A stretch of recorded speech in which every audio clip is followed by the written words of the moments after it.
Sir, നമുക്കറിയാം മന്ത്രി K P. Ganesh കുമാറുമായി ബന്ധപ്പെട്ട വലിയ തരത്തിലുള്ള ആരോപണങ്ങളും വിവാദങ്ങളും ഒക്കെ കഴിഞ്ഞ കുറച്ച് ദിവസങ്ങൾക്ക് മുൻപ് വരെ നിലനിന്നിരുന്നു. ഇപ്പോഴിതാ അദ്ദേഹം ഉമ്മൻചാണ്ടിയുടെ മരിച്ചുപോയ മുൻ മുഖ്യമന്ത്രി ഉമ്മൻചാണ്ടിയുടെ ഭാര്യ മറിയാമ്മ ഉമ്മൻ അവർ ഉമ്മൻചാണ്ടിയുടെ തന്നെ കല്ലറയ്ക്ക് മുൻപിലിരുന്ന് വളരെ വികാരാധീനയായി പറഞ്ഞ കുറച്ച് കാര്യങ്ങളുണ്ട്. അത് ഗണേഷ് കുമാർ ഉന്നയിച്ച ചില ആരോപണങ്ങൾക്കുള്ള മറുപടി കൂടിയാണ്. മറ്റു നേതാക്കൾക്കെതിരെ ഇത്തരത്തിലുള്ള ആരോപണം ഉന്നയിച്ച് എന്നാൽ സ്വകാര്യ ജീവിതത്തിൽ അതൊന്നും പാലിക്കാത്ത ഒരു വ്യക്തിയാണ് താനെന്ന് സമൂഹത്തിന് മുന്നിൽ പലതവണ തെളിയിച്ചിട്ടുള്ള വ്യക്തി കൂടിയാണ് കെ.പി. ഗണേഷ് കുമാർ. എങ്ങനെ വിലയിരുത്താം? ഇതില് ഒറ്റ കാര്യമുള്ളൂ, പല നാൾ കള്ളൻ ഒരു നാൾ കുടുങ്ങുന്ന് പറയില്ലേ, നമ്മളൊരു ചൊല്ലുന്നുണ്ട്. ആ സംഭവമാണ് നമ്മളിവിടെ കണ്ടുകൊണ്ടിരിക്കുന്നത്. കാരണം ഈ രാഷ്ട്രീയത്തിൽ അല്ലെങ്കിൽ ഈ മന്ത്രിസ്ഥാനം പിടിക്കാനും ഒക്കെയുള്ള വലിയ കളികളും കാര്യങ്ങളും ഒക്കെ അറിയുന്ന ഒരു വ്യക്തിയാണ് ഈ ഗണേഷ് കുമാർ. പക്ഷെ അതിനെക്കാട്ടും വലിയ ഒരു സാമ്രാജ്യത്തിൽ ഇരുന്ന് കളിച്ച് അതൊരുവിധം വെടിപ്പാക്കിയിട്ടാണ് ഇവിടെ വരുന്നത്. അറിയാലോ, സിനിമ മേഖല, അവിടെ അമ്മ എന്ന് പറയാൻ പറ്റില്ല, AMMA എന്നൊക്കെ അതിന് പറയാൻ പറ്റുള്ളൂ. അതിലൊക്കെ ഉണ്ടാക്കിയ ഒരുപാട്, അതായത് സിനിമ ഫീൽഡിൽ അത് നമുക്ക് തന്നെ പറയാൻ പറ്റാത്ത തരത്തിലുള്ള ഒരുപാട് കഥകൾ. ഇപ്പൊ അടുത്ത ഒരു ദിവസം KS സേതുമാധവൻ, ഡയറക്ടർ സേതുമാധവൻ പറയുന്ന ഒരു കഥകൾ ഇപ്പൊ യൂട്യൂബിലൊക്കെ ഇങ്ങനെ പരന്നു പോയിക്കൊണ്ടിരിക്കുകയാണ്. അതായത് ഗണേഷിനെ കുറിച്ച് സംവിധായകൻ സേതുമാധവൻ അദ്ദേഹത്തിന്റെ ഒരു അനുഭവം പറയുന്നത് ഇപ്പൊ റീസെന്റിലായിട്ട് കഴിഞ്ഞ ആഴ്ച ഒക്കെ ആയിട്ടാണ് പുറത്തു വന്നിരിക്കുന്നത്. പണ്ടൊന്നും ഉണ്ടായ സംഭവങ്ങളാണ്.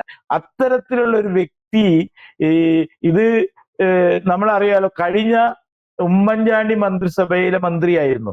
ആ മന്ത്രിസ്ഥാനം ഉമ്മൻചാണ്ടിയുടെ താല്പര്യത്തിന് ആണ് ഇദ്ദേഹത്തിനെ പിടിച്ച് മന്ത്രിയാക്കുന്നത് എന്നുകൂടിയുള്ള ഒരു വസ്തുതയാണ്. കാരണം അതിന്റെ തൊട്ടു മുന്നേ ആയിരുന്നു അദ്ദേഹത്തിന്റെ ഫാദർ ഒരു കോഴക്കേസിൽ ജയിലിൽ പോകുന്നതും രാജിവെക്കുന്നതും. അപ്പൊ രാജിവെച്ച് താൽക്കാലികമായിട്ട് മന്ത്രിയാകാൻ മകനോട് പറയുന്നതും ഗണേശൻ ആവുന്നതും. ആ ഗണേശൻ മന്ത്രിയായി ബാലകൃഷ്ണ പിള്ള ജയിലിൽ മോചിതനായി വരുമ്പോൾ വീണ്ടും മന്ത്രിസ്ഥാനം ഒഴിഞ്ഞു കൊടുക്കണം എന്നുള്ള കരാറടിസ്ഥാനത്തിലൊക്കെയാണ് ആയത്. അന്നു മുതൽ ഈ നേതാക്കളുമായിട്ടുള്ള അടുപ്പത്തിന്റെ മുകളിൽ സ്വന്തം അച്ഛനെ വെട്ടി ആ സ്ഥാനം സ്ഥിരമാക്കി മാറ്റിയ ആളാണ് ആര്? ഗണേഷ് കുമാർ. ഈ ഗണേഷ് കുമാറിന്റെ ഒരുപാട് ജീവിത രീതികള് ഈ രാഷ്ട്രീയ അല്ലെങ്കിൽ സാമൂഹ്യ പ്രവർത്തനത്തിലേക്ക് വന്നപ്പോൾ മാറിയിട്ടുണ്ടായിരുന്നില്ല. ആ പഴയ ജീവിത രീതികളൊക്കെ തന്നെ അതുപോലെ കണ്ടിന്യൂ ചെയ്തു. അതിന്റെ ഇടയിൽ കൂടെ ഈ മന്ത്രിസ്ഥാനം കൂടി ആയപ്പോ നല്ല കുശാലായിട്ട് ഗണേഷ് അങ്ങനെ തിമിർത്ത് നടക്കുന്ന സമയത്തായിരുന്നു ഒരു ദിവസം മന്ത്രി ഓഫീസിൽ, അതായത് ഒരു മിക്ക ആൾക്കാർക്കും സ്വന്തം ഭാര്യമാരൊക്കെ ആയിട്ട് എന്തെങ്കിലുമൊക്കെ പ്രശ്നങ്ങളും സൗന്ദര്യപ്പിണക്കങ്ങളൊക്കെ സ്വാഭാവികമാണ്. അത് നിലനിൽക്കുന്നു. അതായത് സ്വന്തം മകൻ ഡിഗ്രിക്കൊക്കെ പഠിക്കുക പോകുന്നുണ്ട്, +2 ഒക്കെ കഴിഞ്ഞ് വലിയ ആൺകുട്ടികളുള്ള ഒരാളാണ് ഈ ഗണേഷ്. ആ സമയത്താണ്, ഇന്നല്ല, അത് നടന്നിട്ട് ഇപ്പൊ എത്ര കൊല്ലായി, ആ സമയത്ത് ഇദ്ദേഹത്തിന്റെ ഓഫീസിലേക്ക് ഒരാൾ കയറി വരുന്നു. അയാളെ കണ്ടുടനെ തന്നെ ഗണേശ് ടേബിളിന്റെ അടിയിലേക്ക് പോകാൻ നോക്കി. ഇതൊക്കെ ഉള്ള സംഭവങ്ങളാ. ഈ അടിയിലേക്ക് നോക്കുന്നു, ഇയാൾ ഓടിച്ചെന്ന് കോളർ പിടിക്കുന്നു. അപ്പൊ അയാളുടെ കാലിൽ വീഴുന്നു. ആ കാലിൽ വീണ ഗണേശന്റെ മുഖത്ത് അയാളിട്ട് ഷൂ ഇട്ട് മുഖം ഒരു 3-4 ചവിട്ടാണ് മുഖത്ത് കൊടുത്തിരിക്കുന്നത്. ആ ചവിട്ടായിരുന്നു ആ കവിളിൽ കണ്ണൊക്കെ പുറത്തു ചാടണ മാതിരി കവിളൊക്കെ വീർത്തിട്ടുള്ള ഒരു ഫോട്ടോ നമ്മൾ ഇപ്പോഴും ഫേസ്ബുക്കിലും യൂട്യൂബിലൊക്കെ അത് കിട്ടും. ആ ഫോട്ടോ ആ ഷൂ ഇട്ട് ചവിട്ടിയതാണ്. ആ ഫോട്ടോ, ആ ചവിട്ടും കിട്ടിയിട്ടായിരുന്നു അന്ന് അപ്പോഴുള്ള സ്വന്തം ഭാര്യ ഡോക്ടർ ഭാമിനിയെ അത് ഭാര്യ ചെയ്തതാ എന്ന് പറഞ്ഞിട്ട് അദ്ദേഹം ആകെ അങ്ങോട്ട് അവരുടെ പുള്ളിയുടെ ഒരു ശിങ്കിടിയെ കൊണ്ട് പത്രസമ്മേളനം നടത്തിച്ചു. അപ്പോഴാണ് ഭാര്യ ഗതി കെട്ടിട്ട്, അതുവരെ എല്ലാം സഹിച്ച് സഹനശക്തിയിൽ ഒരു ഡോക്ടറായ, അതായത് തിരുവനന്തപുരം മെഡിക്കൽ കോളേജിലെ വലിയൊരു ജോലി ചെയ്തുകൊണ്ടിരിക്കുന്ന ഒരു ഡോക്ടറെ അവർ അവസാനം ഗതി കെട്ടിട്ട്, കാരണം ഈ ഷൂ ഇട്ട് ഭാര്യയാണ് ചവിട്ടി, കാരണം ഇത് ഒളിച്ചു വെക്കണം, അപ്പൊ വേറെ ആളെയും കിട്ടിയില്ല.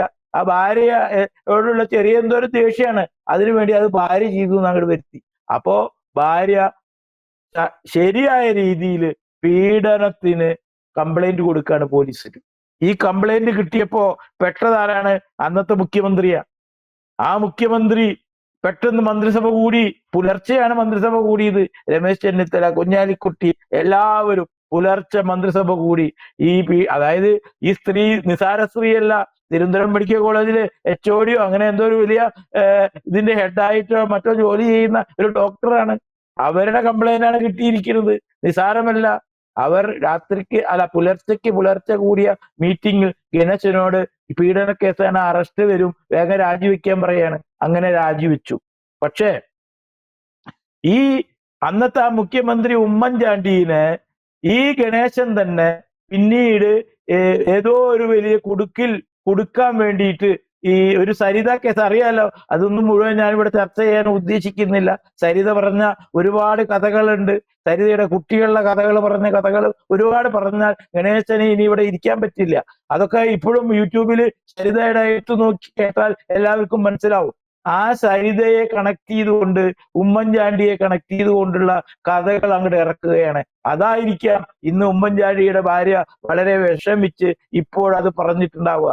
അപ്പോ ഇത്തരത്തിലുള്ള ഈ വ്യക്തിഹത്യ നടത്തുന്ന ഇത്തരം നേതാക്കൾ നമ്മുടെ രാഷ്ട്രീയത്തിൽ വിലസുന്നത് കാണുമ്പോൾ ഇതിന്റെ ഉത്തരവാദി ആ ഭാഗത്തുള്ള ജനങ്ങൾ തന്നെയാണ്. അവരെ വീണ്ടും വീണ്ടും ഈ കസേരയിൽ കൊണ്ടിരുത്തുന്ന ജനങ്ങളാണ് ഇതിന്റെ ഉത്തരവാദി. കാരണം ഇതിൽ തെറ്റ് ചെയ്യുന്നവനെ തിരിച്ചറിഞ്ഞാൽ പിന്നെ അവനെ ഒരിക്കലും വാഷ് ഔട്ട് ചെയ്ത് പറഞ്ഞു വിടണം.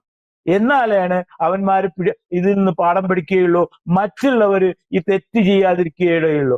ഇന്ന് കേരള നിയമസഭയിൽ കഴിഞ്ഞ നിയമസഭയിലെ എത്ര MLA-മാരുണ്ട് സ്ത്രീ പീഡനവുമായി ബന്ധപ്പെട്ടിട്ട്? എത്ര നാണമില്ലാതെ അവർ പരോളും അല്ലെങ്കിൽ കോടതിയിലും വാദിച്ച് അതിൽ നിന്ന് തൽക്കാലം തടി തപ്പിയിട്ട് വീണ്ടും മത്സരിക്കാൻ, സീറ്റ് പിടിക്കാൻ വേണ്ടിയിട്ടുള്ള മത്സര ഓട്ടമല്ലേ നടത്തിയത്? അപ്പോ ഒരു പീഡനോ എന്തെങ്കിലും ഒരു കേസ് ഒരു വ്യക്തിയുടെ പേരിൽ ഉണ്ടെങ്കിൽ അയാൾക്ക് സീറ്റ് കൊടുക്കില്ല എന്ന് പാർട്ടി തീരുമാനിക്കണം. എല്ലാ പാർട്ടിയിലും ഒരുപാട് ആൾക്കാരില്ലേ? അപ്പൊ വേറെ ആളെ നിർത്തണം. ഇതെന്താ പാർട്ടിക്ക് എടുക്കാൻ അത്ര ബുദ്ധിമുട്ട് അങ്ങനെ ഒരു തീരുമാനത്തിലേക്ക് പോകാൻ? എന്തെങ്കിലും കേസ്, അതിനിപ്പോ ഇല്ലാത്ത കേസായാലും അയാളെ തൽക്കാലം മാറ്റി നിർത്തുക. ഒരു കുഴപ്പമില്ലാത്ത നല്ലവരായ ജനങ്ങളായിട്ട് ബന്ധമുള്ള പുതിയ ആൾക്കാർക്ക് അവസരം കൊടുക്കുക. സ്ഥിരമായിട്ട് ഇവന്മാരെന്നെ ഈ കള്ളത്തരവും തെണ്ടിത്തരവും എല്ലാം നടത്തുന്ന ഇവന്മാരെന്നെ മത്സരിക്കണം, ജയിക്കണം. ഇപ്പൊ ചിലവര് ഭാര്യമാരെ കൊണ്ടു നിർത്താനാ തിരക്ക്. ആ കണ്ണൂർ സൈഡിലൊക്കെ കാണാം, ഭാര്യമാർക്ക് സീറ്റ് വാങ്ങി കൊടുക്കാൻ. ഈ വ്യവസായികള് തൂങ്ങി കഥയൊക്കെ നമുക്കറിയാം. അപ്പോ ഈ രാഷ്ട്രീയം എന്തുകൊണ്ടാണ് ഇങ്ങനെ ആവുന്നത്? അത് ഇങ്ങനെ ആവുന്നു, ജനങ്ങൾ വീണ്ടും അവർക്ക് സാഹചര്യം കൊടുക്കുന്നത് കാരണമാണ് ഇത്തരം ഗണേഷ് കുമാരന്മാർ ഈ കേരള രാഷ്ട്രീയത്തിൽ വീണ്ടും വീണ്ടും ജയിച്ചു കൊണ്ടേയിരിക്കുന്നത്. കൂടുതൽ വാർത്തകളും വിശേഷങ്ങളും നിങ്ങളിലേക്ക് എത്താൻ ABC മലയാളം സബ്സ്ക്രൈബ് ചെയ്യുക, ബെൽ ബട്ടണും അമർത്തുക.